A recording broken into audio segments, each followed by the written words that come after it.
Oftentimes I'm told that the total gym is a great place to do squats, and I absolutely agree. The higher the incline, the more challenging the exercise becomes. But just when you're thinking of squats, we're using the closed chain platform here.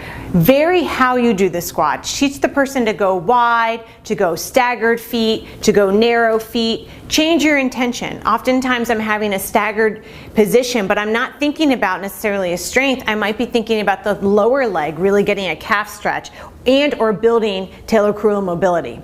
So moving from a squat, to progress this, we can have the feet parallel, and you can start with just having a toe touch of one foot, and then you can start to add increased weight. Remember, I can always decrease the incline. It's very easy with the power tower. I can bring it down. But I also want you to see, if you keep the incline the same, how you can take this exercise and just keep progressing. Then you might have the person press up, and then maybe control more eccentric with lifting the foot as you go. To progress again, the foot might then either be in the air, or to help stabilize the pelvis, you might also put it at the bottom edge of the glide board. So taking the squat and just building and building upon that concept of how you change the intention of the exercise, I'm going to go in now into plyometrics.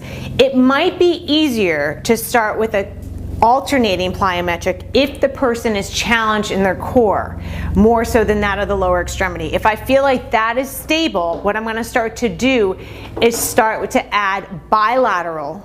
Because a bilateral at a higher incline level, you really need to have the stabilization of the trunk, and you have to watch for arching, overextending in the back. Then I'm going to progress with that control by alternating jumps, and then you can just do a single leg plyometric. Again, the higher you go, the harder it is. Now, if I want to add a core dynamic to it and still be working the legs, the lower you go, the more challenging the exercise becomes, more in terms of stabilization to the trunk, but you're definitely still working the legs. Another nice way I start to add the legs is I have the person come down into a squat, and then I have them just try to switch leg positions. So I'm holding a small range of motion, and then they try to switch, and they try to pick up that pace. And it's almost like they're jumping without moving the glide board, like a static equilibrium for squats. And then they come up a little bit more, and then they add that quick feet maneuver. It helps to add in when we're doing more weight bearing and we're doing more agility drills to start to challenge the feet in terms of timing.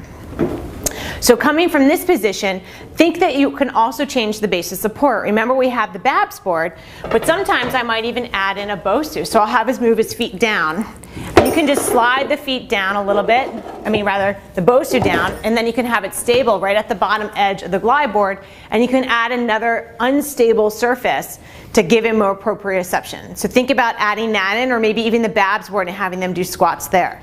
Remember, with this closed chain platform, I'm going to have you transition your feet. So I'm going to move them to the side. Perfect.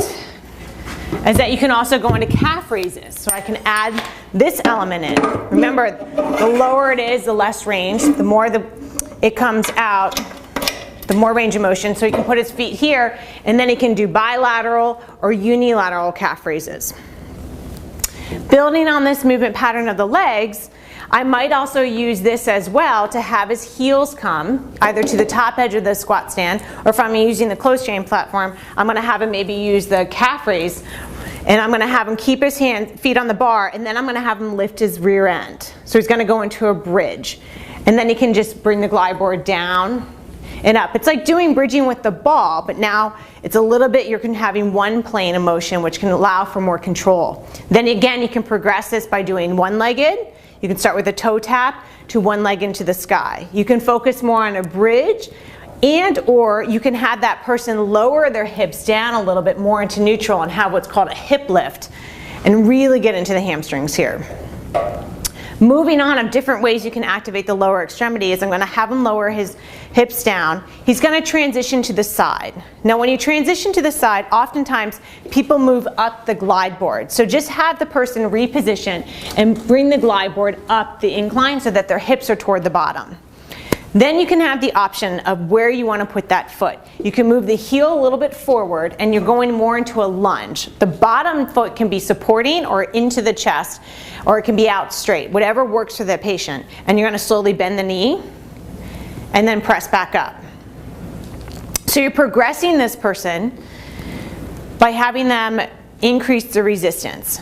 Another way you can think about doing this side lunge position is this bottom foot will come down, is if I'm working with someone who needs to do a deep squat for whatever job they have, for whatever sport they have, and I need to get them strong with a very deep squat, I'm going to move the foot back and lift the heel and start preparing them for that sport. For instance, a catcher or a goalie, where they might need to be up a little bit, bent down. So start to think outside the box of very traditional movement patterns, and note that this is a great place to start bringing someone up and outside their comfort zone, but be partial weight bearing.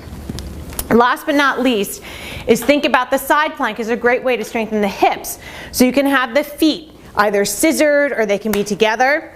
You can have the board all the way at the top where it's absolutely in the closed position and stable. This is another place I use that side distance regulator to hold the board, or I'm here and now I'm just going to have them lift and lower the hips, really thinking about that outer hip for stabilization.